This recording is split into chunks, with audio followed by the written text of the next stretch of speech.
ដោយបានការអនុញ្ញាតពីនាយឧត្តមសេនីយ៍សំវណ្ណថនអគ្គលេខាធិការនៃឧត្តមក្រុមប្រឹក្សាការពារជាតិនិងជាអគ្គលេខាធិការក្រសួងការពារជាតិនាព្រឹកថ្ងៃច័ន្ទទី25ខែឧសភាឆ្នាំ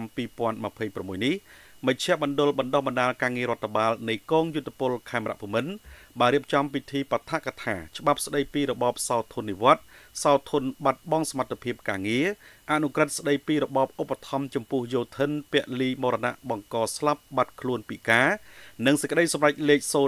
059ដែលឧទ្ទិសនាមដោយឧត្តមសេនីយ៍ឯកសំចន្ទធួនអគ្គនាយករងអគ្គនាយកដ្ឋានយុទ្ធសេវាទទួលបន្ទុកគោលនយោបាយក្រសួងការពារជាតិជួនដល់នាយទាហាននាយទាហានរងពលទាហានចំនួន60នាក់និងសិក្ខាកាមសិស្សនិស្សិតវគ្គបណ្ដុះបណ្ដាលការងាររដ្ឋបាលចំនួនទី6ឆ្នាំ2025ចំនួន140នាក់សរុប200នាក់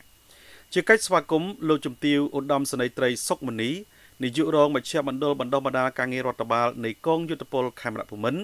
តាំងនាមឧត្តមសេនីយ៍តូហ៊ីហ៊ីននាយកមជ្ឈមណ្ឌលបណ្ដុះបណ្ដាលការងាររដ្ឋបាលនៃកងយុទ្ធពលខេមរភូមិន្ទបានសម្ដែងនូវកិរិយាកិច្ចស្វាគមន៍និងថ្លែងអំណរគុណយ៉ាងជ្រាលជ្រៅចំពោះឧត្តមសេនីយ៍ឯកសំចន្ទធួនដែលបានចំណាយពេលវេលាដ៏មានតម្លៃអញ្ជើញមកធ្វើបទបឋកថាលើប្រធានបទដ៏មានសារៈសំខាន់នេះប្រធានបទដែលបានលើកឡើងនាពេលនេះពិតជាមានសារៈសំខាន់ណាស់សម្រាប់នាយទាហាននាយទាហានរងពលទាហានក្នុងកងយុទ្ធពលខេមរភូមិន្ទព្រោះជាការផ្ដល់នូវការយល់ដឹងឲ្យកាន់តែច្បាស់អំពីគោលនយោបាយ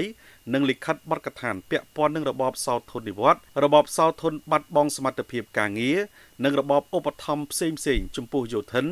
និងគ្រួសារយោធិនដែលបានពលី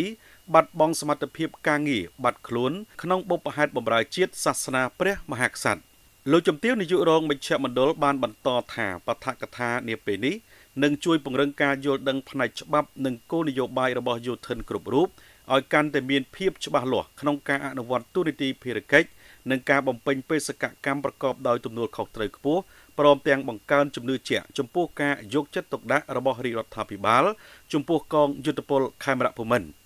នេះឱកាសនោះឯកឧត្តមសេនីយ៍ឯកសំចន្ទធួនអគ្គនាយករងអគ្គនាយកដ្ឋានយុទ្ធសេវាទទួលបន្ទុកគោលនយោបាយក្រសួងការពារជាតិបានធ្វើបទបង្ហាញលើកឡើងអំពីទូនីតិរបស់យោធិននៃកងយុទ្ធពលខេមរភូមិន្ទមានកាតព្វកិច្ចហ៊ានធ្វើពលិកម្មគ្រប់បែបយ៉ាងក្នុងបុព្វហេតុការពារជាតិសាសនាព្រះមហាក្សត្រក្នុងនោះដែរការធ្វើបទបង្ហាញស្ដីពីគោលនយោបាយយោធិនប្រភេទ2ឧត្តមសេនីយ៍ឯកសំចន្ទធួនក៏បានពន្យល់អំពីនិយមន័យប្រភេទពិការនិងរបបឧបត្ថម្ភសម្រាប់យោធិនប្រភេទ2ដែលជាគោលនយោបាយរបស់រាជរដ្ឋាភិបាល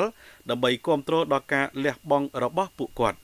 តាមរយៈការយល់ដឹងអំពីគោលការណ៍ទាំងនេះយើងអាចមើលឃើញពីការខិតខំរបស់រាជរដ្ឋាភិបាលក៏ដូចជាក្រសួងការពារជាតិក្នុងការធានាសុខុមាលភាពដល់យោធិននិងក្រុមគ្រួសាររបស់ពួកគាត់ដែលជាមូលដ្ឋានគ្រឹះនៃការបង្កើនសីលធម៌និងការលើកទឹកចិត្តក្នុងជួរកងទ័ពដោយមានគណៈកម្មការគោលនយោបាយយោធិនប្រភេទ2និងសោធននិវត្តន៍និងអនុគណៈកម្មការគោលនយោបាយយោធិនពលីមរណៈបង្កស្លាប់បាត់ខ្លួនពិការនិងសោធននិវត្តន៍អនុវត្តកិច្ចការងារទាំងអស់នេះជ្រាបក្នុងឱកាសនោះដែរឯកឧត្តមអគ្គនាយករងយុទ្ធសេវាក្រសួងការពារជាតិក៏បានលើកយកកិច្ចការងារអនុវត្តរបស់គណៈកម្មការចំពោះកិច្ចរៀបចំបុណ្យសពជូនវីរៈយុទ្ធជនដែលបានពលីក្នុងសមរភូមិនិងកិច្ចការងារគណៈកម្មាធិការរៀបចំបុណ្យសពថ្នាក់ឧត្តមសេនីយ៍ឧត្តមនាវីក្រសួងការពារជាតិដោយសង្ខេបផងដែរ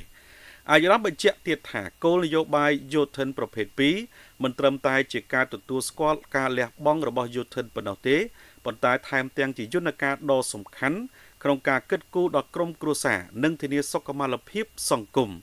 តាមរយៈការកំណត់និយមន័យច្បាស់លាស់យោធិនពលីមរណៈបង្កស្លាប់បាត់ខ្លួនពិការនិងសោធននិវត្តន៍របបឧបត្ថម្ភពីរាជរដ្ឋាភិបាលក៏ដូចជាក្រសួងការពារជាតិបានបង្ហាញពីការយកចិត្តទុកដាក់ចំពោះវីរៈយុទ្ធជន